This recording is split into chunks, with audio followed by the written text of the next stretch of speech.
একই আওয়াজ, খোদাদ্রোহী ছাড় পাবে না, এই দেশেতে ঠাঁই হবে না, মুসলমানরা জেগেছে আজ।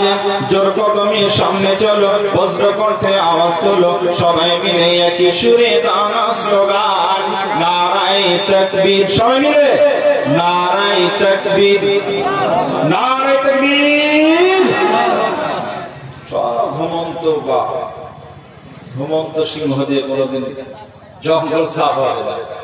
জি বলছিলাম যে কথা, সফলতার কথা বলছিলাম। কিসের কথা? সফলতার কথা বলছিলাম। আমি আপনাদের সামনে সফলতার কথা বলতে গিয়ে আখিরাতে একটা জায়গা আছে, একটা স্থান আছে, ওই স্থানটার নাম হলো পুলসিরাত। পুলসিরাত যারা পুলসিরাতে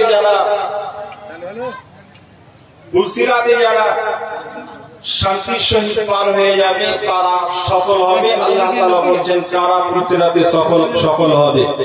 পুলসিরাতটা এমন একটি জায়গা, যেমন উত্তরবঙ্গে যদি কাউকে আসতে হয় কলকাতা থেকে যদি কাউকে উত্তরবঙ্গে আসতে হয়, এই জাতীয় ন্যাশনাল রোড ধরে, যেটা কলকাতা টু আপনার 12 নম্বর রোড, যেটা এই 12 নম্বর রোড এখন আগে 34 নম্বর ছিল, শিলিগুড়ি পর্যন্ত।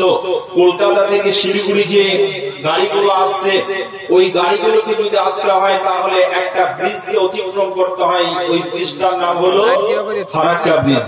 আছে না নেই? ফারাক্কা ব্রিজ পার করে তো পরে আপনাকে উত্তরবঙ্গে আসতে হবে।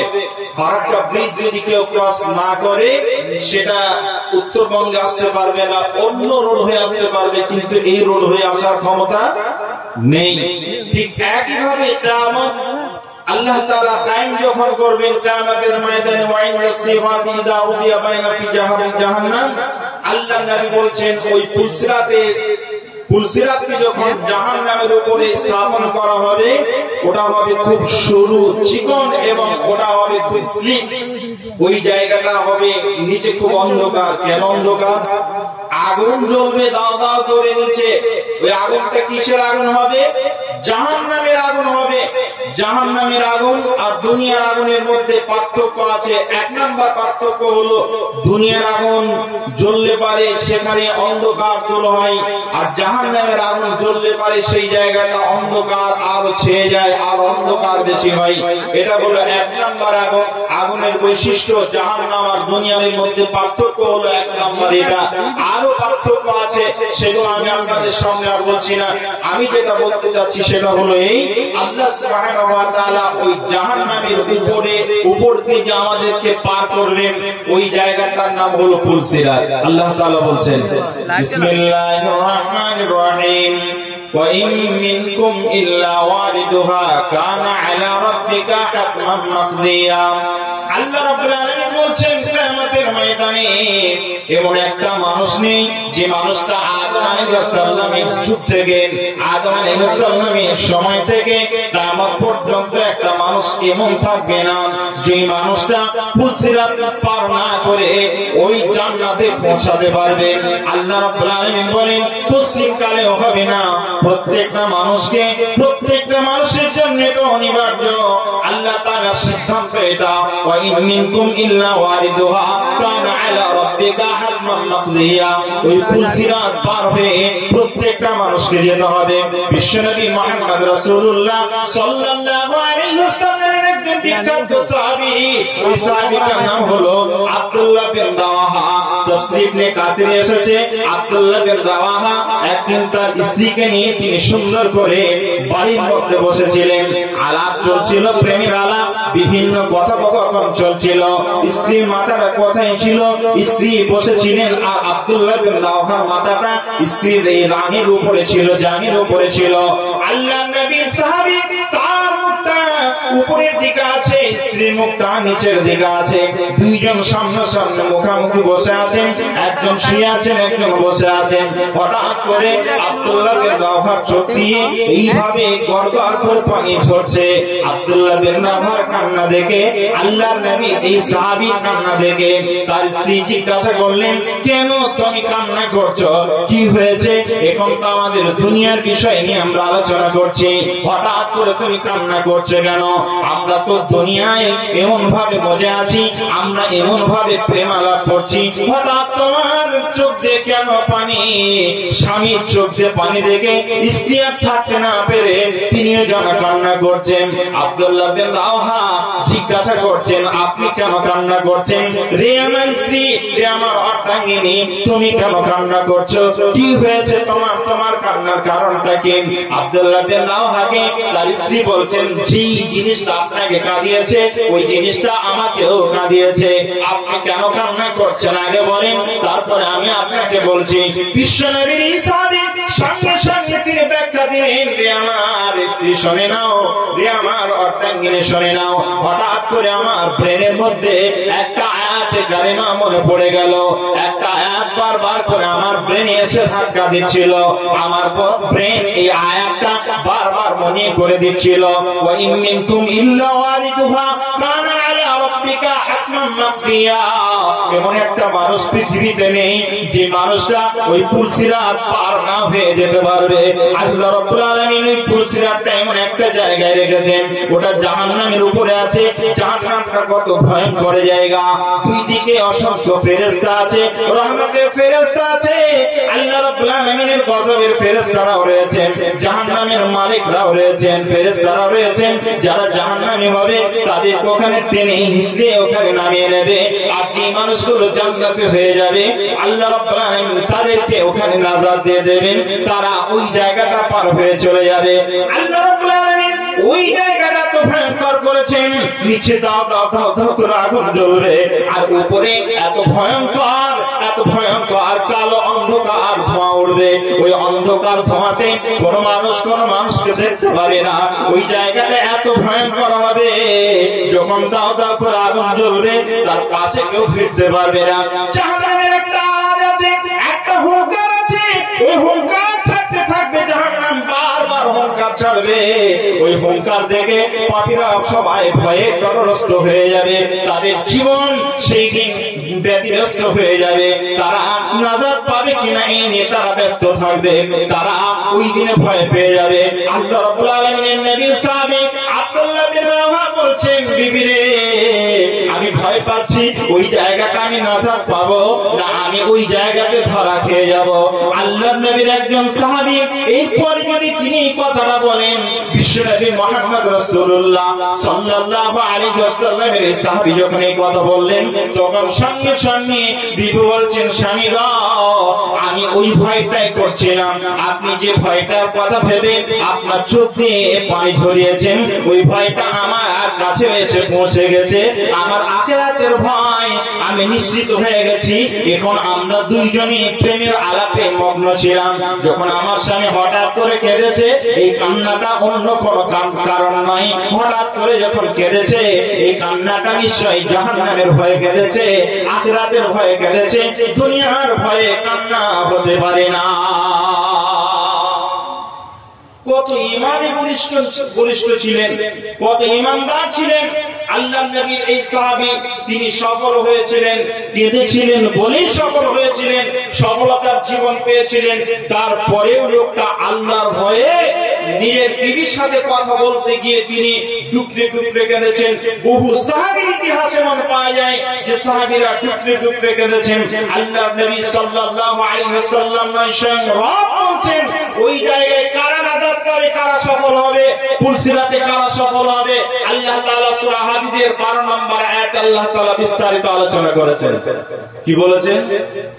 আল্লাহ রাব্বুল আলামিন বলেন, বিসমিল্লাহির রাহমানির রহিম, يوم ترى المؤمنين والمؤمنات يسعى نورهم بين أيديهم وبأيمانهم بشراكم اليوم আল্লাহ রাব্বুল আলামিন বলেন ওই দিনে আল্লাহ তাআলা ওই মানুষগুলোকে সুসংবাদ দেবেন, ওই মানুষগুলোর জন্য আল্লাহ তাআলা সুসংবাদ দেবেন, তাদেরকে জান্নাত দেবেন।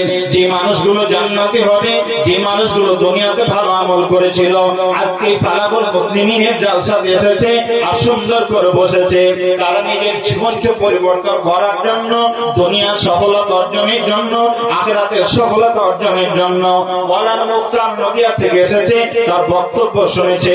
মাওলানা ইবাদুল্লাহ নদিয়া থেকে এসেছেন, তার বক্তব্য শুনলেন। জীবন পরিবর্তন করার জন্য বর্তমান থেকে মাওলানা নূর মোহাম্মদ সাহেব এসেছেন, তার বক্তব্য শুনে পরিবর্তন হবে। এই নিয়ত করে যে মানুষগুলো বসেছেন, তাদের নিয়ত যদি এমন হয় যে আমরা এখানে শুনবো আর শোনার পর আমাদের জীবনকে পরিবর্তন করব, আল্লাহ বলছেন এই লোকগুলো দুনিয়াতেও সফল হবে, আখিরাতেও সফল হয়ে যাবে। কেমন সফল হবে? আল্লাহ রাব্বুল আলামিন বলছেন এই কিয়ামতের ময়দানে যখন পুলসিরাত পার হতে হবে প্রতিটা মানুষকে, ওই পুলসিরাত পার হওয়ার সময় আল্লাহ তাআলা এক ধরনের লাইট দেবেন, জ্যোতি দেবেন, নূর দেবেন। ওই আলোটা নিয়ে, ওই আলোটা যাদের জ্বলবে, কোথায় জ্বলবে না সামনে জ্বলবে, ডানে জ্বলবে, পাশে জ্বলবে। আল্লাহ রাব্বুল আলামিন বলেন ওয়া ইন মিনকুম, আল্লাহ রাব্বুল আলামিন বলছেন ইয়াউমা তারাল মুমিনিনা ওয়াল মুমিনাত ইয়াসআ নূরুহুম, যারা মুমিন পুরুষ হবে, মুমিন নারী হবে, আল্লাহ তাআলা তাদের ডানে এবং সামনে তাদের বিভিন্ন অঙ্গ প্রত্যঙ্গে আল্লাহ তাআলা নূর দেবেন। ওই নূরগুলো, ওই আলোগুলো তাদের বিস্তৃত হবে, ওই আলোগুলো প্রকাশ দেবে, আর ওই প্রকাশিং আলোতে তারা দ্রুত গতিতে ওই পুলসিরাত পার হয়ে চলে যাবে। একদল লোক থাকবে, লোকগুলো দ্রুত যানবাহনের নেই, তারা পার হয়ে চলে যাবে। কিছু মানুষ থাকবে আস্তে আস্তে যে যানবাহন গুলো যায় সেরকম গতিতে যাবে। কিছু মানুষ থাকবে হেঁটে আস্তে আস্তে যাবে। কিছু মানুষ থাকবে এমন ভাবে যাবে তারা কোন রকম ওই জায়গাটা পার হবে, কোন রকম ভাবে পার হয়ে যাবে। আর কিছু মানুষ থাকবে ওই জায়গাতে ধরা খেয়ে যাবে। আল্লাহ তাআলা পরের আয়াতে বলছেন ওই জায়গাতে তারা ধরা খেয়ে যাবে। কিভাবে? আল্লাহ তাআলা বলেন এরা সফল নয়, সফলতার কথা বলছে, বিফলতার কথা পরে বলবো। আল্লাহ রাব্বুল আলামিন বলেন যারা সফল হবে, ওই জায়গাতে যারা সফল হবে তারা নূর পাবে, আলো পাবে, জ্যোতি পাবে। আর ওই নূর নিয়ে, আলো নিয়ে তারা সামনের দিকে চলে যাবে, পার হয়ে যাবে। আর পার হয়ে যখন চলে যাবে আল্লাহ রাব্বুল আলামিন বলেন ওই জায়গাটা তারা সামনে যেটা পাবে তার নাম হলো জান্নাত। জান্নাতের মধ্যে তারা প্রবেশ করবে। বিশ্বনবী মুহাম্মদ রাসূলুল্লাহ সাল্লাল্লাহু আলাইহি ওয়াসাল্লাম বলেছেন জান্নাত কত দামি জানো? ওই জান্নাতটা, যে জান্নাতটা আমি আল্লাহ তাআলা দেব, ওই জান্নাতটা কত দামি? যে মানুষটা পৃথিবীতে সবচেয়ে, যে লোকটা সবচেয়ে নরমাল একটা মানুষ ইমানদার হিসাবে, ওই লোকটা সবার শেষে জান্নাতের মধ্যে পৌঁছাবে। নবী বলেছেন একটা মানুষ হাজত খাটবে, জেল খাটবে, আর খাটার পর ওই লোকটাকে যখন আল্লাহ তাআলা জান্নাতে প্রবেশ করাবেন, ওই লোকটা সর্বশেষ যে জান্নাতে যাবে, ওই লোকটাকে জান্নাত দেওয়া হবে। ওই জান্নাতটা কত দামি, কত বড়! আল্লাহ তাআলা বলেন গোটা পৃথিবী যত বড়, এত বড় জান্নাত আল্লাহ তাআলা ওই মানুষটাকে তিনি দান করবেন। একটা নয়, এরকম পৃথিবী 10 পৃথিবী সমান তাকে একটা জান্নাতে বরাদ্দ করে দেবেন। ওই জান্নাতটা আল্লাহ তাআলা দান করবেন। ভাইরা আমার, জান্নাত কত দামি! আল্লাহ নবী একটা হাদিস বর্ণনা করেছেন, বুখারী শরীফে হাদিসে এসেছে। আল্লাহর নবীর একজন বিখ্যাত সাহাবী, ওই সাহাবীটার নাম হলো হযরত আবু হুরায়রা রাদিয়াল্লাহু তাআলা আনহু। তিনি রাবী, তিনি বর্ণনা করছেন আল হযরতে আবু হুরায়রা রাদিয়াল্লাহু তাআলা আনহু বলছেন বিশ্বনবী সাল্লাল্লাহু আলাইহি ওয়াসাল্লাম বলেছেন মাউজুন সাউতিন ফিল জান্নাতি খায়রুম মিনাদ দুনিয়া ওয়া মা ফিহা।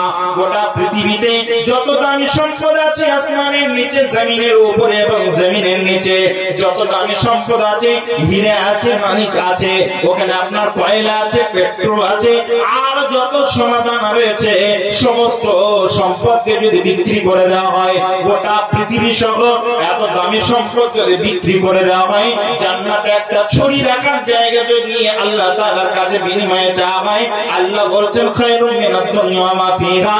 এর চাইতে জান্নাত অতীব নগণ্য, পৃথিবী জান্নাতের কাছে অতীব নগণ্য। আল্লাহ তাআলা বলেন এর চাইতে জান্নাত অনেক অনেক অনেক অনেক গুণে দামি, অনেক গুণে ভালো জায়গা।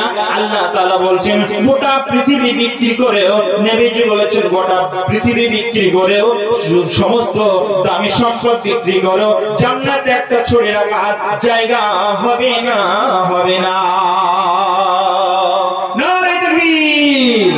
সেই জান্নাত আল্লাহ তাআলা আমাদেরকে দান করবেন।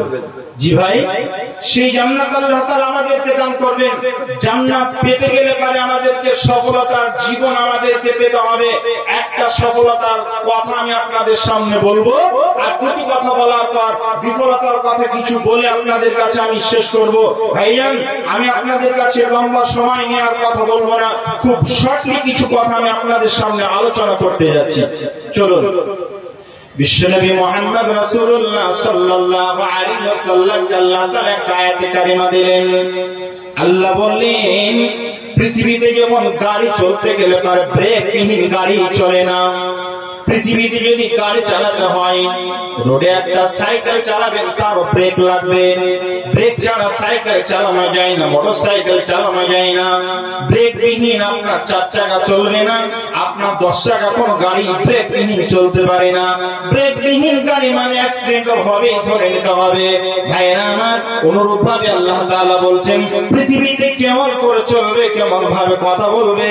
আল্লাহ রাব্বুল আলামিন একটা আয়াত দিয়ে দিলেন, পরপর দুটো আয়াত আল্লাহ তাআলা সূরা আহজাবের 70-71 নম্বর আয়াত আল্লাহ তাআলা দিলেন।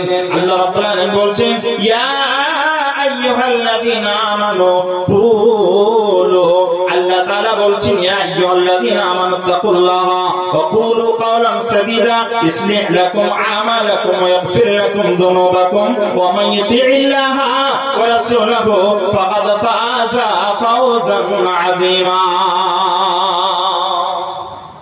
ব্রেক কি? ব্রেক হলো কথা, মুখ। আপনি ব্রেক এই মুখের লাগাম যদি না দেন, তাহলে পৃথিবীতে আপনি যাকে যা বলার তাকে তা বলে দেবেন, পাপ হয়ে যাবে, গুনাহ হয়ে যাবে। আপনি যেটা বলার ছিল না সেটা বলে দেবেন। আপনি অলট পালট কথা বলার কারণে জীব আপনাকে ওখানে সাপোর্ট করবে না, আপনাকে ওখানে বাধা দেবে না। এই ব্রেকটা যদি থাকে, তাকওয়া যদি থাকে, জাহান্নামের ভয় যদি থাকে, আখিরাতের ভয় যদি থাকে, সফলতার চিন্তা যদি আখিরাতের থাকে, তাহলে আপনার ব্রেক কাজ করবে, নচেত ব্রেক সেই দিনে কাজ করবে না। আল্লাহ তাআলা বলছেন আমি আল্লাহ তাআলা তাদেরকে ক্ষমা করে দেব। ইসলিহ লাকুম আমালাকুম ওয়া ইয়াগফির লাকুম। যারা কথা বলতে গিয়ে যদি কিছু ভুল ত্রুটি হয়েও যায়, আল্লাহ তাআলা ক্ষমা করে দেবেন, কোন মানুষগুলোকে ক্ষমা করবেন। এবারে আসুন, ভালো কথা আপনাদেরকে শুনতে হবে। আল্লাহ নবী সাল্লাল্লাহু আলাইহি ওয়াসাল্লামের নবীর উপরে আয়াত নাযিল হলো। আল্লাহ রাব্বুল আলামিন বলেন ওয়া মান ইউতি'িল্লাহা ওয়া রাসূলাহু ফাকাদ ফাযা ফাওজান আযীমা। ওই লোকগুলো সফল হবে যাদের মুখের কথা ভালো থাকবে, যাদের মুখকে হেফাজত করতে পারবে, জবানকে হেফাজত করতে পারবে। আল্লাহ তাআলা তাদের গুনাহগুলোকে আস্তে আস্তে ক্ষমা করে দেবেন। ভাইরা আমার, আল্লাহ বলছেন এই লোকগুলোর মাঝ থেকে বহু মানুষ এখানে বসে আছেন। আল্লাহ তাআলা আপনাদেরকে আমাদেরকে শিক্ষা দেওয়ার জন্য আয়াতের শেষ অংশে বলছেন ওয়া মান ইউতি'িল্লাহা ওয়া রাসূলাহু ফাকাদ ফাযা ফাওজান আযীমা। যে মানুষগুলো সফলতা চায়, ওই মানুষগুলো যেন আল্লাহ তাআলার দেওয়া বিধানকে যেন মেনে নেয়, রাসূলের দেওয়া বিধান যেন মেনে নেয়, এক কথায় আল্লাহ এবং তার রাসূলের যেন আনুগত্যকে মেনে নেয়। আল্লাহ রাব্বুল আলামিনের আনুগত্য, রাসূলের আনুগত্য যদি মেনে নেয়, আল্লাহ বলছেন এই লোকগুলো সফল হবে। ফাকাদ ফাযা ফাওজান আযীমা, মহা সফলতা সেই দিনে পাবে। আল্লাহ রাব্বুল আলামিন সেই দিনে মহান সফলতা তাদেরকে দান করবে।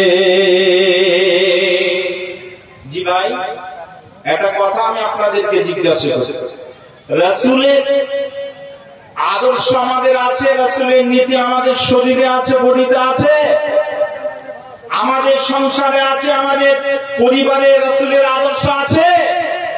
যদি না থাকে তাহলে সফলতা পাওয়া যাবে না। যদি থাকে বাস্তবতায় তাহলে সফলতা পাবো, আর যদি না থাকে তাহলে সফলতা পাবো না, পাবো না, পাবো না, পাবো না। জি ভাই, আমরা রাসূলের বিরুদ্ধে সারা জীবন কাটিয়ে দিচ্ছি। রাসূলের আল্লাহ বিরুদ্ধে আমরা জীবন যাপন করছি। আল্লাহ তাআলা আমাদেরকে আদেশ করেছেন যে তোমরা আমার নৈকট্য লাভের উদ্দেশ্যে তোমরা সালাত আদায় করো। আমরা মসজিদে যাচ্ছি না, আমাদের ছেলেদেরকে দিন শেখানোর জন্য মাদ্রাসাতে পাঠাচ্ছি না। আল্লাহ বলছেন তোমরা দিন শেখার জন্য মাদ্রাসায় পাঠাও, ওই শিক্ষা প্রতিষ্ঠানে পাঠাও। আমরা রাসূলের আদর্শ যেখানে শিক্ষা দেওয়া হয় ওই জায়গাটার নাম হলো ফালাকুল মুসলিমিন। কথা বুঝে এসেছে না আসেনি? ফালাকুল মুসলিমের মতো জায়গাতে যদি আপনি এই ভাটনের এই মাদ্রাসায় যদি আপনি না দেন, তাহলে আপনার ছেলে কি করে আদর্শবান হবে? আপনি কি করে আদর্শ পিতা হতে পারেন? আদর্শ পিতা হতেও পারবেন না, আদর্শ পরিবারও গঠন করতে পারবেন না। আদর্শ পরিবার গঠন করতে গেলে পারে আল্লাহ তাআলা বলছেন মাইতিল্লাহ ওয়া রাসূলুহু ফাকাদ ফাযা ফাওজান আযীমা। আজকে আমরা বর্তমান সময়ে অমুসলিমদের নীতিগুলোকে আমরা আদর্শ হিসেবে গ্রহণ করছি, আর ইসলামের আদর্শকে সব আমরা বরবাদ করে দিচ্ছি, সব বহিষ্কার করে দিচ্ছি, সব নষ্ট করে দিচ্ছি, সবকে আমরা শেষ করে দিচ্ছি। ভাইয়া, আমি আপনাদের সামনে যে কথাগুলো বলছিলাম,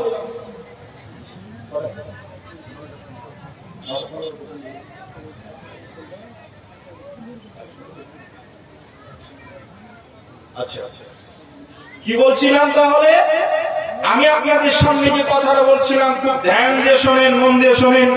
আল্লাহ তাআলা এই কথাই তিনি বলছেন যে যদি কেউ সফলতা পেতে চাও তাহলে পারে ফালাকুল মুসলিমের মতো জায়গা, যে মাদ্রাসা আপনারা তৈরি করেছেন, আপনি না তৈরি করলে আপনার বাবা করেছেন, আপনার বাবা না করলে আপনার দাদা করে গেছেন, এই মাদ্রাসাতে আপনাকে মন প্রাণ দিয়ে উদার হয়ে মনকে খোলাসা করে আল্লাহকে সন্তুষ্ট করার জন্য যে জানিয়ে এসেছেন আজকে দিয়ে যাবেন। আমি এখন দিতে বলছি না, তবে দিয়ে যেতে হবে। জি ভাই, আর নিজের সন্তানকে উৎসর্গ করতে হবে মাদ্রাসাতে, ছেলে হোক মেয়ে হোক আপনারা মাদ্রাসায় দেবেন। আর আল্লাহ তাআলার আদর্শ মেনেই, রাসূলের আদর্শ মেনে আমাদেরকে জীবন যাপন করতে হবে।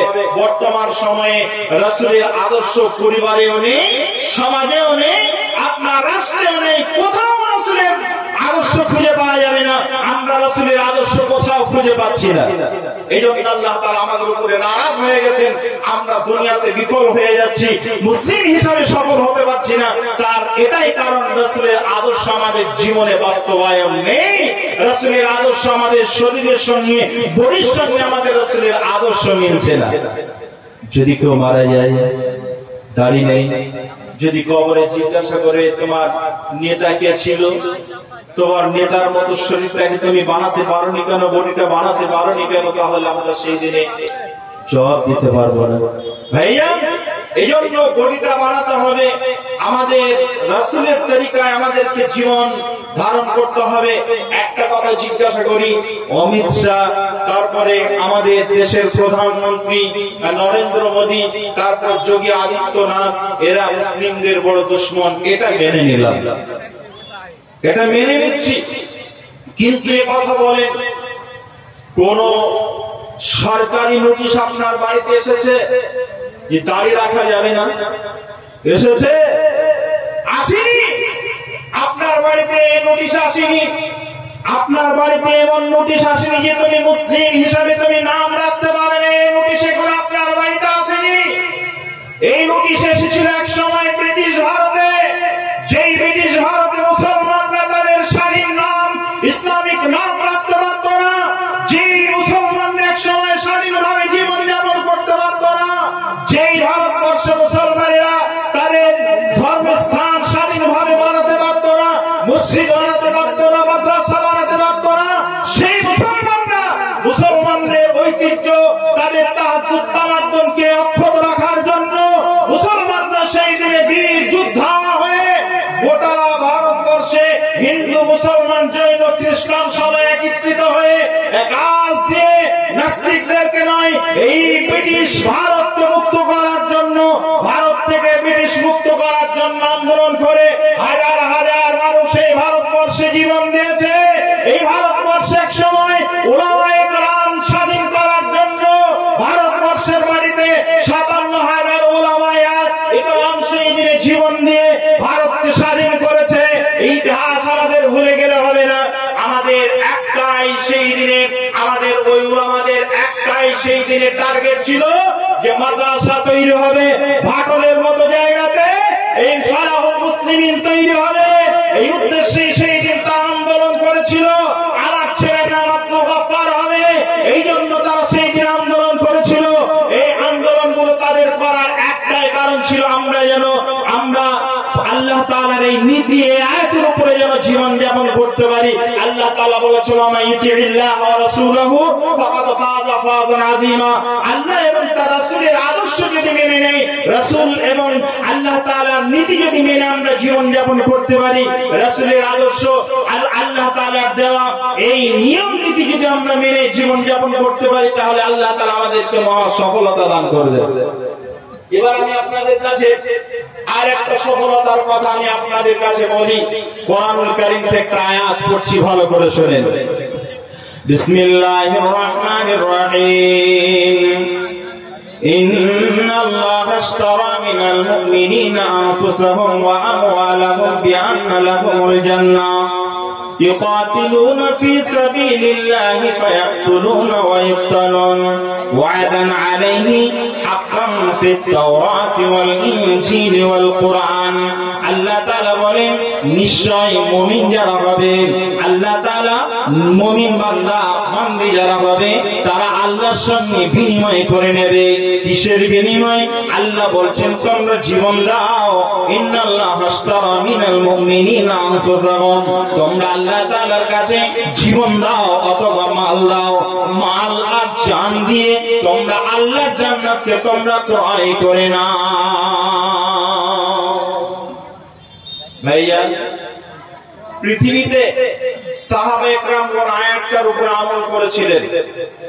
সাহাবায়ে কেরামগণই পৃথিবীতে আখিরাতের সফলতার জন্য আয়াতের শেষে আল্লাহ তাআলা বলেছেন, ফাওজান শব্দ নিয়ে এসেছেন। আল্লাহ তাআলা বলেছেন, মহা সফল তারাই হবে আল্লাহ তাআলার ওয়াদা মতো যারা এই দুনিয়াতে নিজের জীবন দিয়ে যুদ্ধ করবে, তারা কতল হবে, অন্যকে কতল করবে অথবা কতল হবে। আল্লাহ তাআলা এই ওয়াদা করেছেন। আল্লাহ তাআলা তাওরাতে, ইনজিলে এবং কোরআনে আল্লাহ তাআলা এই ওয়াদা করেছেন। আল্লাহ তাআলা বলেছেন, এই ওয়াদা, আল্লাহর ওয়াদা হলো সত্য, ওয়াদা আল্লাহি হাক্কুন, আল্লাহর ওয়াদা হলো সত্য। আল্লাহ তাআলা ওয়াদা করেছেন তাদেরকে আল্লাহ তাআলা সফল জীবন দান করবেন, আখিরাতে সফল জীবন দান করবেন, তারা জান্নাতি হয়ে যাবে। আল্লাহ রাব্বুল আলামিন পবিত্র কোরআনুল কারীমে অন্য জায়গায় বলেছেন, আল্লাহ রাব্বুল আলামিন বলেছেন, আল্লাহ তাআলা বলেছেন, ফামান যুহজিহা আনিন নার ওয়া উদখিলাল জান্নাতা ফাকাদ ফাযা ফাওজান। আল্লাহ তাআলা বলেছেন, আল্লাহ রাব্বুল আলামিন এই আয়াতে বলেছেন, ওরাই হলো সফল যারা জাহান্নাম থেকে মুক্ত হয়ে জান্নাতে প্রবেশ করতে পারলো, এই মানুষগুলো হলো সফল। আর আল্লাহ তাআলা এখানে বলছেন, যে মানুষগুলো নিজের জীবন দিয়ে আর নিজের মাল দিয়ে যে মানুষগুলো আখিরাতকে ক্রয়, আল্লাহ তাআলার জান্নাতকে ক্রয় করে নিল, আখিরাতের সুশীতল ছায়া, যে মানুষগুলো নিজের জীবনকে সুন্দরময় জীবন দেওয়ার জন্য, সুন্দরময় স্থান পাওয়ার জন্য আল্লাহ তাআলা এই বান্দাগুলো যারা জীবন দিল এবং জীবন নিল, আল্লাহ তাআলা এদেরকে বলছেন এরাই হলো সফল। এবার একটা ঘটনা আপনাদের বলি। পৃথিবীতে নবী যখন পৃথিবীতে এলেন, শুরু ইসলাম মক্কাতে, তখন যে সমস্ত মুসলমান, যে সমস্ত মানুষগুলো ইসলাম কবুল করেছিলেন, যে সমস্ত সাহাবীরা ইসলাম কবুল করেছিলেন, তাদের খুব করুণ অবস্থা ঘটেছিল, খুব করুণ ইতিহাস তাদের উপরে, তাদের জন্য করুণ ইতিহাস বর্ণনা হয়েছে। এমনকি একই পরিবারে তিনজন ইসলাম কবুল করেছে, মা ইসলাম কবুল করেছে, বেটা ইসলাম কবুল করেছে, স্বামী ইসলাম কবুল করেছে, তিনজন ইসলাম কবুল করেছে। তিনজনকে একই জায়গা থেকে আসা হয়েছে। তিনজনকে যখন এক জায়গায় নিয়ে এসেছে, আবু জাহল, উতবা, সাইবা, এই সমস্ত বড় বড় নেতারা, তারা নিয়ে এসে সঙ্গে সঙ্গে সবার সামনে বলেছে, একজনের নাম হলো, স্বামীর নাম হলো ইয়াসিদ। ইয়াসিদকে বলছে, আম্মা, তোমার বাপ এখানে দাঁড়িয়ে আছে, তার নাম হলো ইয়াসিদ, তোমাকে বলছি তোমার বাপকে বুঝাও, তোমার বাপ যদি না বুঝে সে যদি আমাদের বাপ দাদার ধর্মে যদি ফিরে না আসে, মুহাম্মাদের ধর্মের উপরে যদি থাকতে চায়, সে যদি বলে যে আমি সফলতার জীবন পেয়েছি, আল্লাহ তাআলার সঙ্গে আমার জীবনকে বিনিময় করে নিয়েছি, ইন্নাল্লাহ আশতারা মিনাল মুমিনিনা আনফুসাহুম, আমি আল্লাহ তাআলা জান্নাতকে পাওয়ার উদ্দেশ্যে আমি আখিরাতের ওই জীবনটাকে সফল করার জন্য আমার জীবনটাকে জীবন মনে করছি না, আমি আর ওই বাতিল ফিরকাতে বাতিল ধর্মে আর ফিরে যাব না। এই কথা যদি তুমি আবার বলো, তোমার বাপকে এখন বুঝাবার জন্য তোমাকে একটু সুযোগ দিচ্ছি, তুমি একবার বুঝিয়ে বলো, সে যদি ফিরে আসে আমাদের দিনে, তাহলে তাকে নাজাত দেওয়া হবে, তার আসল জায়গাতে ফিরে দেওয়া হবে, নচেৎ তার অবস্থা খুব ভয়ানক খারাপ হয়ে যাবে। ভাইরা আমার, আল্লাহ রাব্বুল আলামিনের নবী সাহাবী ইয়াসার কে ওই দিনে তাদের সামনে ছেলে এবং তার স্ত্রী দাঁড়িয়ে আছে, বাপ বেটা আর মা, এদিকে স্বামী, তিনজন দাঁড়িয়ে আছে, স্বামী স্ত্রী আর বেটা তিনজন দাঁড়িয়ে আছে। তিনজন যখন দাঁড়িয়ে আছে, তিনজনের সামনে এবার নিয়ে আসা হলো স্বামীকে, আর এদিকে আম্মারের বাপকে নিয়ে আসা হলো। আম্মারের বাপকে নিয়ে এসে বলছে, তুমি এখন কি বলছো বলো। এই সাহাবী সঙ্গে সঙ্গে তিনি আওয়াজ দিয়ে বললেন, আমার জীবন যদি চলে যায়, আমার জীবনের চাইতে রাসূলকে বেশি ভালোবেসে ফেলেছি, আল্লাহ রাব্বুল আলামিনকে যদি ভালোবাসা না যায়, তাহলে আল্লাহর নৈকট্য লাভ করা যাবে না, আমি আখিরাতে সফল হতে পারবো না, আমি সফলতার জীবন পেতে চাই আখিরাতে। এই জন্য আজকের এই জীবনটাকে আমি জীবন মনে করছি না, তোমাদের যা খুশি তাই করতে পারো। রাসূলের ভালোবাসা, রাসূলের নীতি, রাসূলের আদর্শ আমার ভিতরে পৌঁছে গেছে। অতএব রাসূলের ভালোবাসা যখন আমার জীবন মরণ নিয়ে প্রশ্ন চলে আসে, তখন আমি নির্দ্বিধায় বলে দিচ্ছি, রাসূল ছাড়া জীবনে আমি কিছুই বুঝি না, ওই রাসূলের জন্য আমি জীবন দিতে প্রস্তুত রয়েছি। মুসলমান ভাইরা, আল্লাহর নবী সাদিক আইয়াসারকে সেই দিনে ওই জায়গাতে প্রহার করতে করতে মারতে এক পর্যায়ে মাটি লুটে গেল। আম্মার সেখানে দাঁড়িয়ে আছে, আর আম্মারের মা সুমাইয়া সেখানে দাঁড়িয়ে আছে, স্বামীকে মারছে, আর স্বামীর মারটা দুই চোখে দেখছে, বলার কিছু নেই, কিছু করার নেই, সাহায্য করার নেই। ওই দিনে মারতে ইয়াসারকে ওই জায়গাতে তারা নিহত করে দিল, শহীদ করে দিল, তার জীবনকে বরবাদ করে দিল, সে আখিরাতে পাড়ি দিল, মৃত্যুবরণ করলো। ওই সাহাবীটার নাম হলো ইয়াসার। এবার দুইজন দাঁড়িয়ে আছে, একজন মায়ের সামনে আর বেটার সামনে স্বামীকে, আর একদিকে বাপকে মেরে দেওয়া হলো। ইয়াসার হলো বাপ, আর একদিকে হলো সুমাইয়ার স্বামী। দুইজনের সামনে যখন একটা মানুষকে, জীবন্ত মানুষকে যখন মেরে দেওয়া হলো, এই সাহাবী দুইজন, সাহাবী আর সাহাবিয়া, মা বেটা দুইজন তখন দাঁড়িয়ে এবার সুমাইয়াকে বলছো, সুমাইয়া রে, তুমি আগে ধর্মে ফিরে যাবে, তুমি রাসূলের এই আদর্শ মেনে নেবে, না তুমি আমাদের ধর্মে ফিরে আসবে। একই কথা বললো। ওই দিন সুমাইয়া এক বাক্যে বলেছিল, আমি রাসূলকে ভালোবাসি, রাসূলের রাসূলের নীতির উপরে জীবন যাপন করতে চাই, এক বিন্দু পরিমাণ রক্ত থাকতে আমি ওই জায়গা থেকে ফিরে আসবো না, আমি সফলতার জীবন পেতে চাই, ব্যর্থতার জীবন নিয়ে আমি জীবন যাপন করবো না। আমি এই জীবনে যদি বেঁচে থাকতে চাই, তাহলে আমি এই জীবনে বেঁচে থাকবো সিংহের মতো 1 মিনিট বাঁচতে চাই, আমি বিড়ালের মতো সারা জীবন, আমার জীবনের প্রয়োজন নেই, বিড়ালের মতো জিন্দেগি আমার প্রয়োজন নেই, সিংহের মতো আমি 1 ঘন্টা জীবন যাপন করতে চাই না, আমি 1 মিনিট হলেও সিংহের মতো জীবন যাপন করতে চাই। এই কথা যখন সুমাইয়া বলে দিল, সুমাইয়া বলল, আমি রাসূলের আদর্শ মেনে নিয়েছি, রাসূলের ওই নীতির উপরে চলতে চাই। আল্লাহ রাব্বুল আলামিন বলেছেন, ওয়া মান ইউতিইল্লাহ ওয়া রাসূলাহু ফাকাদ ফাযা ফাওজান আযীমা, আমি এই মহা সফলতা অর্জন করতে চাই, আখিরাতে সফল হলো আসল সফল। অতএব ওই সফলতা আমি অর্জন করতে চাই। এখন আমার জীবনে সফলতা ছাড়া বিফলতার জীবন আমি আর চাই না। সুমাইয়া যখন এই কথা বলে দিল, আল্লাহর নবীর এই সাহাবিয়া সেদিন ওই জায়গাতে তাকে মারা হলো, বল্লভ মারা হলো। তার বল্লভ দিয়ে কোন ঐতিহাসিকগণ বলেছেন, দুই দিক থেকে দুটি ঘোড়াকে বা উটকে দুই দিকে দাঁড় করে দেওয়া হলো, একটা পশ্চিম দিকে আর একটা পূর্ব দিকে মুখ করে দাঁড় করে দেওয়া হলো। দুটো ঘোড়া দুই দিকে মুখ করে যখন দাঁড় করে দেওয়া হলো, ওই সময় যখন দাঁড় করে দেওয়া হলো, আর দুই উটের সঙ্গে দুটো পাকে বেঁধে দেওয়া হলো, দুটো পায়ের সঙ্গে দুটো উট যখন বেঁধে দেওয়া হলো, আর ওই উটকে দুই দিকে ডাকিয়ে দেওয়া হলো, হাঁকিয়ে দেওয়া হলো, তার শরীরটাকে ফেলে দেওয়া হলো। সুমাইয়া ওই দিনে এই অবস্থায় মারা গিয়েছিল। কেউ বলেছেন না, সুমাইয়া ওই লজ্জাস্থানে পল্লব মারা হয়েছিল, আর ওই জায়গাতে সে লুটে পড়ে গিয়েছিল, ওই জায়গাতে সে মৃত্যুবরণ করেছিল, ওই জায়গাতে তার মৃত্যু হয়ে গিয়েছিল। আল্লাহ নবী জনাবে মুহাম্মদ রাসূলুল্লাহ সাল্লাল্লাহু আলাইহি ওয়াসাল্লামের সাহাবীরা নিজের জীবনকে জীবন মনে করেননি, তারা এইভাবে নিজের জীবন তারা উৎসর্গ করে দিয়েছিলেন। ভাইরা আমার, মায়েরা আমার, আমি আপনাদের সামনে বলতে চাই, তারা নিজের জীবনকে জীবন মনে করেনি। কারণ একটাই, আল্লাহ রাব্বুল আলামিন বলেছেন, ইন্নাল্লাহা আশতারা মিনাল মুমিনিনা আনফুসাহুম ওয়া আমওয়ালাহুম বিআন্না লাহুমুল জান্নাহ ইউকাতিলুনা ফি সাবিলিল্লাহি ফায়াকতুলুনা ওয়া ইয়াকতুলুন ওয়া'দান আলাইহি হাক্কান ফিত তাওরাতি ওয়াল ইনজিলি ওয়াল কুরআন। আল্লাহ রাব্বুল আলামিন বলেন, আমি আল্লাহ তাআলা তাদেরকে মহা সফলতা অর্জন করাতে চাই, তারা মহা সফলতা অর্জন করতেও চায়, অতএব আমি তাদেরকে মহা সফলতা অর্জন করাবো, তারা নিশ্চয় মহা সফলতা অর্জন করবে। আল্লাহ রাব্বুল আলামিনের সাহাবীরা সফলতার জীবন পাওয়ার জন্য সেই দিন নিজের জীবনকে জীবন মনে করেনি। সুমাইয়া মারা গেলেন, ইয়াসার মারা গেলেন, স্বামী স্ত্রী দুইজনকে হত্যা করে দেওয়া হলো। আর বেঁচে থাকলো কে? বাপের সামনে, ছেলের সামনে মা বাপ দুইজন নিহত হয়ে গেলেন, দুইজন শহীদ হয়ে গেলেন। দাঁড়িয়ে আছেন এখন আম্মার রাদিয়াল্লাহু তাআলা আনহু। আম্মারকে বলা হলো, আম্মার দেখছো, নিজের চোখের সামনে দেখলে তোমার মা দুনিয়া ছেড়ে চলে গেল, তোমার বাপকে কিভাবে হত্যা করা হলো, মাকে কিভাবে হত্যা করা হলো। এখন তুমি বলো তোমার রায় কি রয়েছে, তুমি কি বলতে চাও? আমাদের নীতি মেনে নেবে না তুমি যে আয়াতটা বিনবিন করে বারবার পড়ছো, ওমাইতিল্লাহ ওয়া রাসূলুহু ফাকাদ ফাযা নাযীমা ইন্নাল্লাহা আশতারা মিনাল মুমিনিনা আনফুসাহুম ওয়া আমওয়ালাহুম বিআন্না লাহুমুল জান্নাহ। তুমি কি জান্নাত পেতে চাও?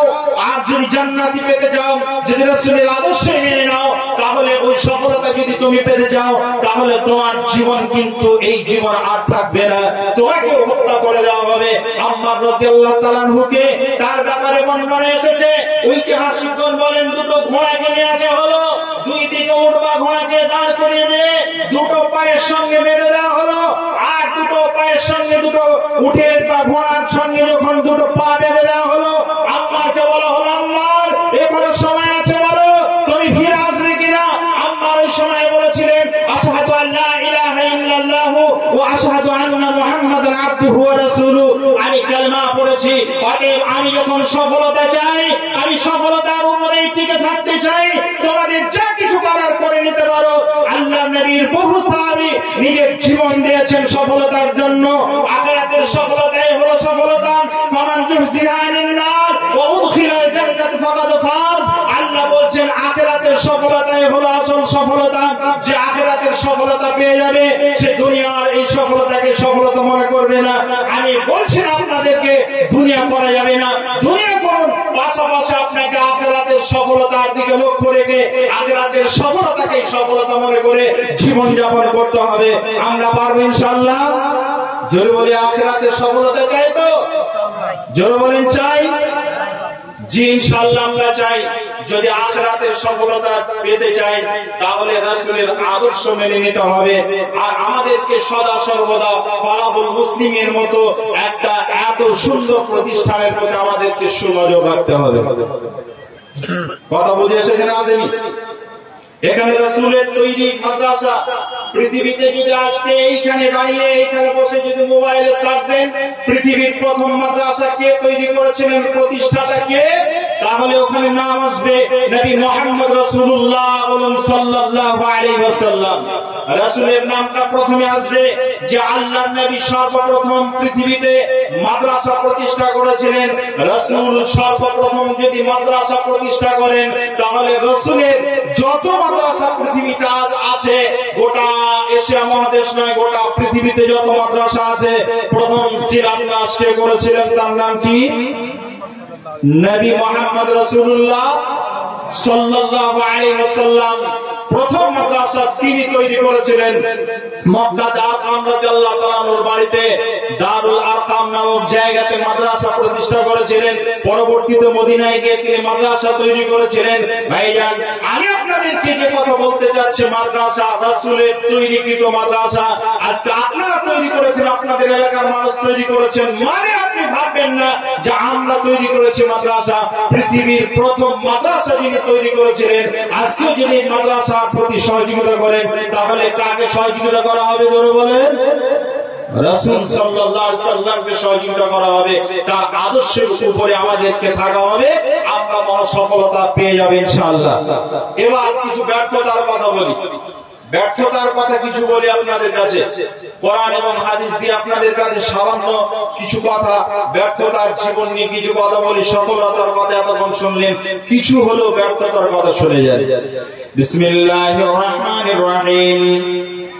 ومن أعرض عن ذكري فإن له معيشة ضنكا ونحشره يوم القيامة عاما قال ربي لما حشرتني عاما وقد كنت بصيرا قال كذلك لآتتك آياتنا فنسيتها وكذلك يوم تنسى।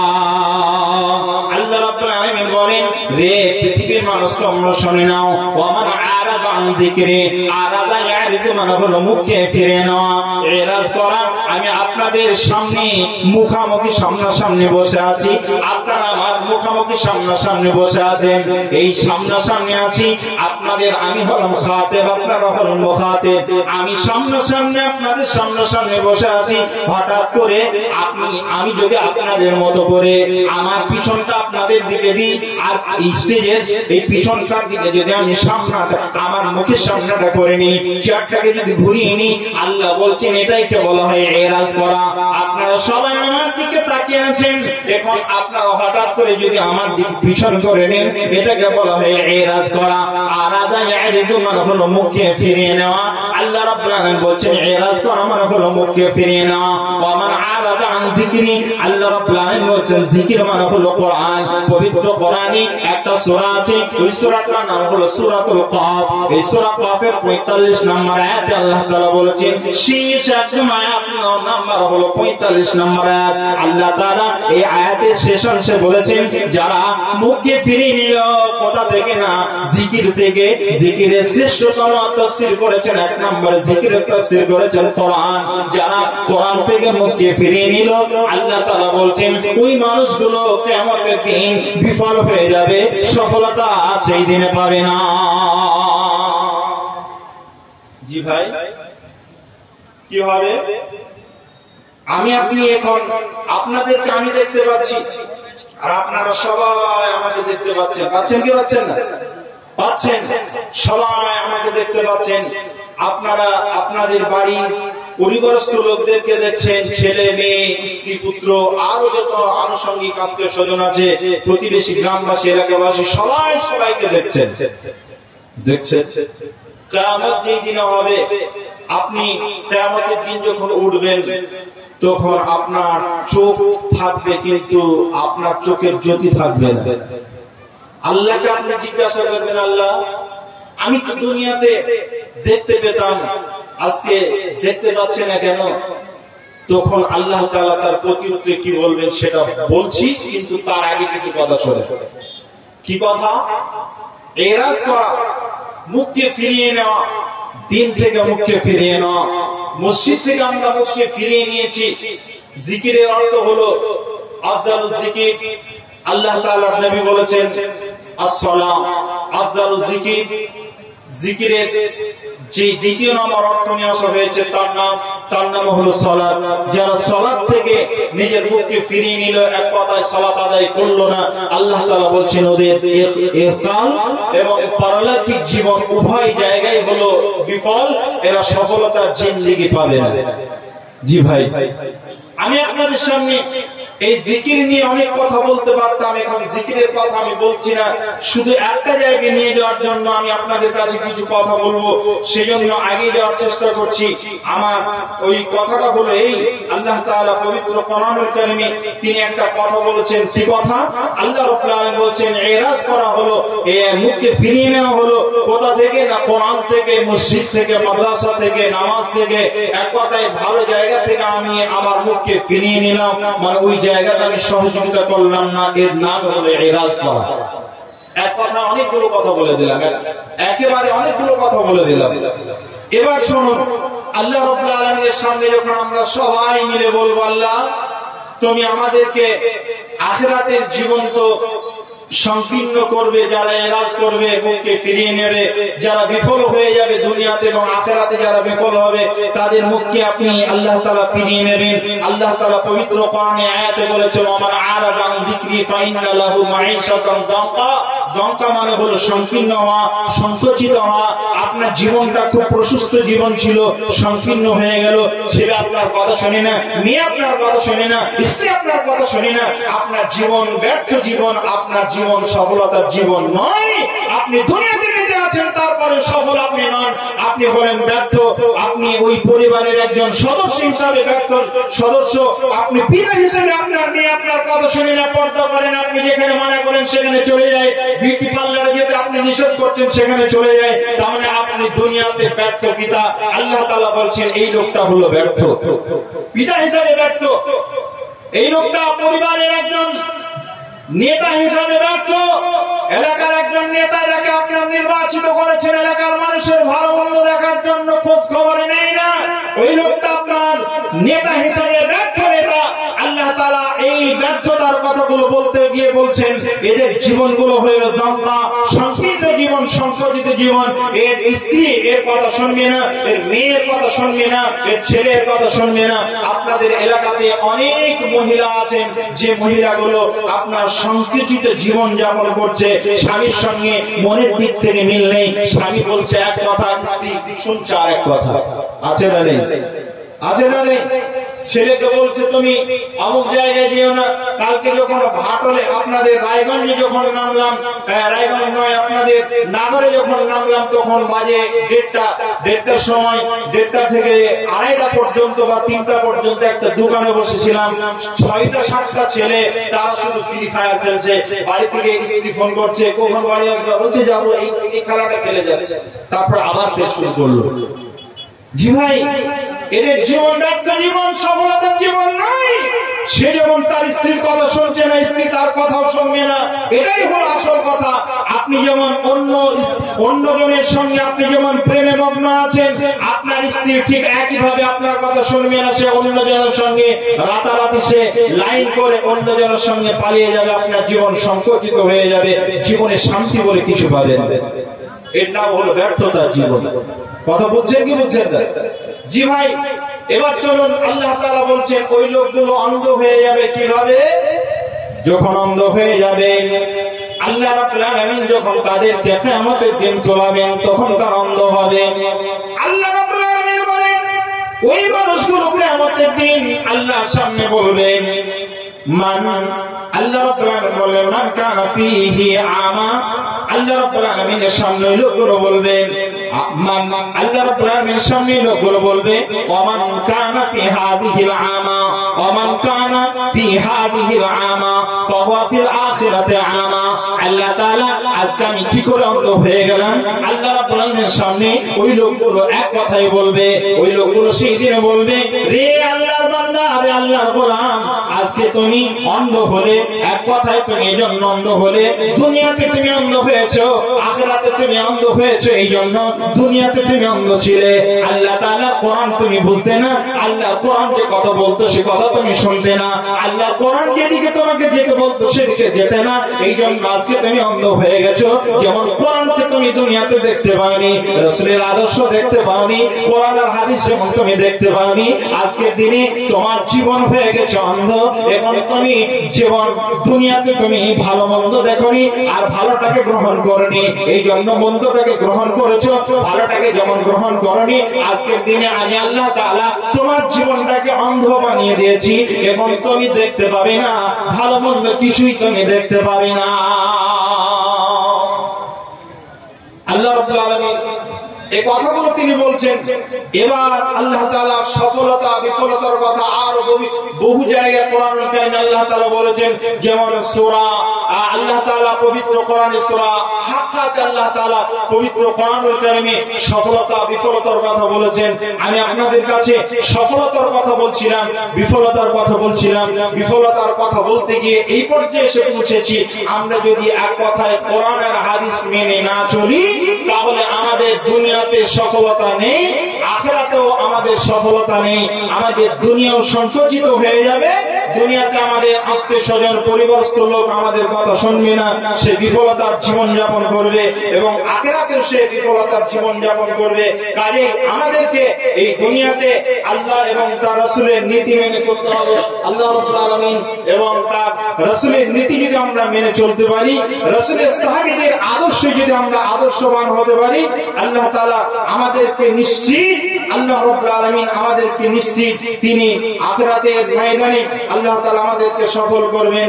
ভাইজান, আমি আপনাদের কাছ থেকে বিদায়ের প্রাক্কালে শুধু কথা বলে যাব, যারা দাঁড়িয়ে আছেন আপনারা দাঁড়িয়ে না থেকে বসে যান, সুন্দর একটা পরিবেশ তৈরি করুন এবং আপনারা সুন্দর পরিবেশে আপনাদের কাছে পরবর্তী বক্তায় চলে এসেছেন, ওনার বক্তব্য শুনবেন এবং আপনাদেরকে আমি বক্তব্য ফুটিয়ে নিচ্ছি। আমি আপনাদের কাছে বলতে চেয়েছি, যেটা আমার বক্তব্যের বিষয় ছিল সফলতা বনাম বিফলতা। আমরা যদি দুনিয়াতে সফল হই, আখিরাতে যদি সফলতার জীবন আমরা পেতে চাই, তাহলে দুনিয়াতে আমাদের জীবন যাপন করতে হবে, আখিরাতকে আমাদের জীবন যাপন করতে হবে, আখিরাতের সফলতাকে মাথায় রেখে জীবন যাপন করতে হবে। তাহলে আমরা নিশ্চিত দুনিয়াতেও সফল হতে পারবো, আখিরাতেও সফল হতে পারবো। আর যদি কোরআন এবং হাদিস থেকে যদি আমরা মুখকে ফিরিয়ে নিয়ে জীবন যাপন করি, তাহলে আমাদের ব্যর্থতা আর ব্যর্থতা জীবন ছাড়া অন্য কিছুই আমরা আর পাবো না। আল্লাহর কাছে দোয়া করি, আল্লাহ আমরা যেন সেই সাহাবে کرامদের মতো আমরা যেন জীবন যাপন করতে পারি, যে সাহাবীরা নিজের জীবন দিয়ে সফল হয়েছিলেন, আখিরাতের সফলতাকে সফল ভেবেছিলেন। আল্লাহ তুমি আমাদেরকে আখিরাতের সফলতার জীবন তুমি আমাদেরকে দান করো। এই কথা বলে আপনাদের কাছ থেকে বিদায়ের প্রাক্কালে আখিরাতের কথা আরেকবার স্মরণ করিয়ে দিয়ে যাই। দেখো কেমন ঈমান এনেছেন আমার নবীর সাহাবারা, সে যুগের সাহাবারা, দেখো কেমন ঈমান এনেছেন আমার নবীর সাহাবারা, সে যুগের সাহাবারা। হযরত বেলাল এনেছে ঈমান, হযরত বেলাল এনেছে ঈমান, কত কষ্ট করে মরুভূমির গরম বালুতে বুকে রক্ত ঝরে, মরুভূমির গরম বালুতে তাজা রক্ত ঝরে। তবু বিলাল ছাড়েনি ঈমান, তবু বেলাল ছাড়েনি ঈমান, পড়ে লা ইলাহা ইল্লাল্লাহ। তবে তবু বিলাল ছাড়েনি ঈমান, পড়ে লা ইলাহা ইল্লাল্লাহ, লা ইলাহা ইল্লাল্লাহ। দেখো কেমন ঈমান এনেছেন আমার নবীর সাহাবারা, সে যুগের সাহাবারা। হযরত খাব্বাব এনেছে ঈমান, হযরত খাব্বাব এনেছে ঈমান, কত কষ্ট করে, কত কষ্ট করে আগুনের আঙ্গার উপরে তাজা মাংস ঝরে। পিছনে তাকালে পারে দেখা যায় শির দাঁড়া। দেখো কেমন ঈমান এনেছেন আমার নবীর সাহাবারা, সে যুগের সাহাবারা। হযরত হানজালা এনেছে ঈমান, হযরত হানজালা এনেছে ঈমান কত কষ্ট করে, হযরত হানজালা এনেছে ঈমান কত কষ্ট করে। নতুন বিবাহ করে তিনি ছিলেন বাসর ঘরে, যুদ্ধের দামামা উঠল বেজে, হলো না গোসল করা। দেখো কেমন ঈমান এনেছেন আমার নবীর সাহাবারা, সে যুগের সাহাবারা। দেখো কেমন ঈমান এনেছেন, দেখো কেমন ঈমান এনেছেন সে যুগের সাহাবারা, সে যুগের সাহাবারা। হযরত আলী আল্লাহর ওলি থাকতেন কুফা শহরে, নামাজ পড়তে যাবেন বলে, নামাজ পড়তে যাবেন বলে পড়বেন জামাত ফজরের। পিছন হইতে মারলো ছুরি, পিছন হইতে মারলো ছুরি ইবনে মুনজির। দেখো কেমন ঈমান এনেছেন আমার নবীর সাহাবারা, সে যুগের সাহাবারা, সে যুগের সাহাবারা। দেখো কেমন ঈমান এনেছেন সে যুগের সাহাবারা, সে যুগের সাহাবারা। আমি আপনাদের কাছ থেকে বিদায় নিচ্ছি। আগামী 24শে নভেম্বর ফুটানি হাটে আমি আসবো ইনশাল্লাহ। সেই দিনে সময় নিয়ে আলোচনা হবে, আপনাদেরকে দাওয়াত দেওয়া রইল, আপনারা ওই দিনে আসবেন, আবার দেখা হবে। সেই দিনে হৃদয় বিদারক কিছু কথা এবং সেটা আপনাদেরকে শোনাবো। কোরআন হাদিস থেকে আল্লাহ তাআলার কাছে ফরিয়াদ করি, আল্লাহ যতগুলো কথা কোরআন এবং হাদিস থেকে বলেছি, আল্লাহ তুমি আমাদেরকে শুনে আমল করার তৌফিক দান করো, বক্তা শ্রোতা সকলে যেন আমল করতে পারি। এবং সর্বশেষ আমি যে কথাটা আপনাদেরকে বলে যাচ্ছি, আজকে হলো ফালাহুল মুসলিমিনের জলসা, সেই জন্য মাদ্রাসার প্রতি আপনারা নজর রাখবেন। যদি নজর রাখেন তাহলে ঈমানদার সফলতা, আর যদি নজর না দেন, যদি আজকের এই জায়গাতে যদি 1 টাকা হলেও সহযোগিতা না করেন, তাহলে জেনে রাখবেন আখিরাত আপনার ব্যর্থতা। কাজেই এই সফলতার জীবন পেতে চাওয়ার জন্য, সফলতার জীবন পাওয়ার লক্ষ্যে আমরা যেন কেউ টাকা না দিয়ে এখান থেকে উঠে না যাই, এটা আপনারা খেয়াল রাখবেন। আর বাবা মায়ের দিকে লক্ষ্য রেখে, আপনারা যাদের বাবা মা মারা গেছে তাদের কথা মাথায় রেখে আপনাদের মানুষ করে, মানুষের মতো মানুষ করে দুনিয়াতে রেখে গেছেন। তারা কবরে কি অবস্থা আছে আমরা কেউ জানি না, তারা কঠিন অবস্থা আছেন, দুরবস্থা আছেন না কি অবস্থা আছে আমরা জানি না। তাই আল্লাহর কাছে তাদের কথার দিকে লক্ষ্য রেখে, তাদের কথা মাথায় রেখে আমরা যেন সকলে দোয়া করতে পারি, দোয়া নিতে পারি এবং দান করতে পারি। আল্লাহ তাআলা তুমি আমাদেরকে তৌফিক দান করো। বাবা তুমি কেমন আছো ছোট্ট মাটির ঘরে, তোমার কথা হৃদয় মাঝে পড়ছে বারে বারে, বাবা পড়ছে বারে বারে। বাবা তুমি কেমন আছো ছোট্ট মাটির ঘরে, তোমার কথা হৃদয় মাঝে পড়ছে বারে বারে, বাবা পড়ছে বারে বারে। কত আদর কত স্নেহ তোমার কাছে পেলাম,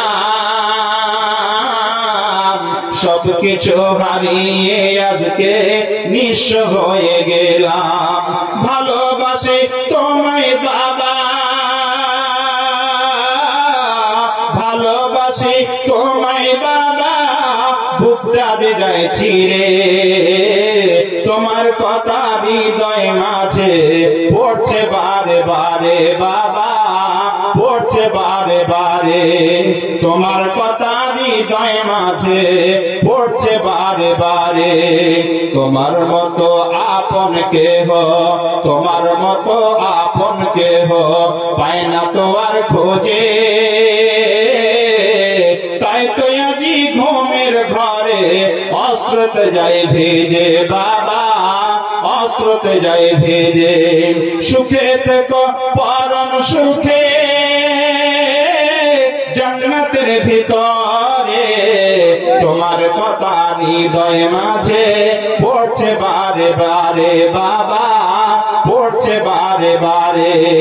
বাবা তুমি কেমন আছো ছোট্ট মাটির ঘরে, তোমার কথা হৃদয় মাঝে পড়ছে বারে বারে বাবা, পড়ছে বারে বারে। সে বাবা মায়ের কথা মাথায় রেখে আজকে ফালাহুল মুসলিম মাদ্রাসাতে আপনারা দান করবেন। আজকে আপনাদের কাছ থেকে বিদায় নিচ্ছি। আল্লাহ যদি আবার সুস্থ রাখেন ইনশাআল্লাহ ফুটানিতে দেখা হবে। ওয়া আলহামদুলিল্লাহি রাব্বিল আলামিন। আসসালামু আলাইকুম ওয়া রাহমাতুল্লাহি ওয়া বারাকাতুহু।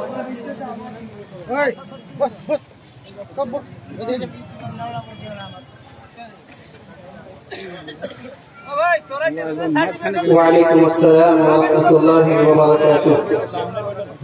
मुअज़्ज़ज़ सामिईन किराम, अल्लाह रब्बुल आलमीन कुरान पाक के अंदर इरशाद फरमाता है, या अय्युहल्लज़ीना आमनू इज़ा क़ील लकुम तफ़स्सहू फफ़्सहू फ़िल मजालिस यफ़्सहिल्लाहु लकुम व इज़ा क़ील इंशुज़ू फ़ंशुज़ू।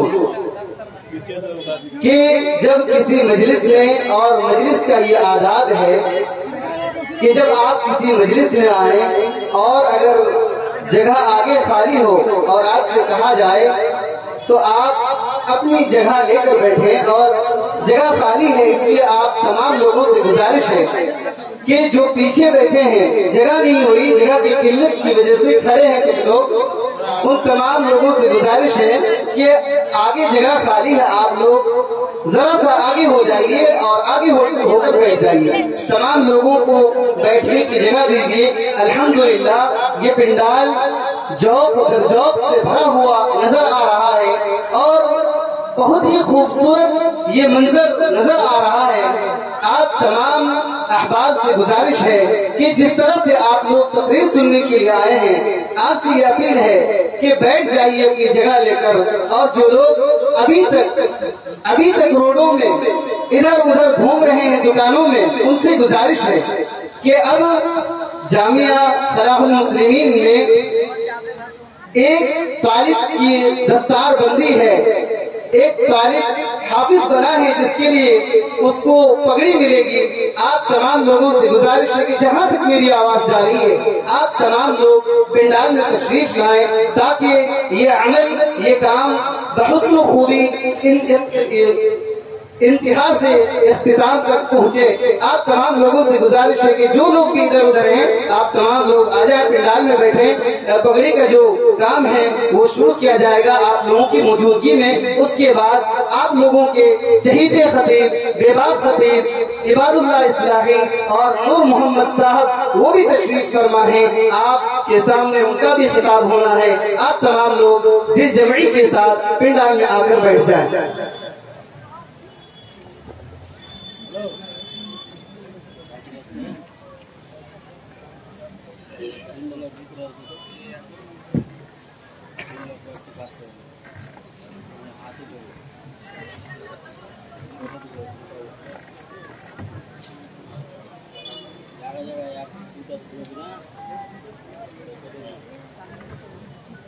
मैं बड़े ही अदब के साथ इस जलसा के सदर मजलिस से गुजारिश करूंगा और जामिया हाजा के मुअक्कर उस्ताद कारी शब्बीर अहमद से भी दरखास्त करूंगा कि आप दोनों अपना ताउन पेश करें इस बच्चे के हक में।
माशाअल्लाह, ये दस्तारबंदी का अमल अल्हम्दुलिल्लाह बहुस्न खूबी इख्तिताम को पहुंचा।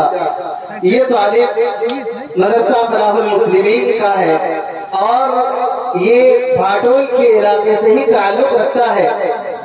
भाटोल का ही तालिब है, भाटोल ही के इदारे में पढ़ा है और बहुत ही मुख्तसर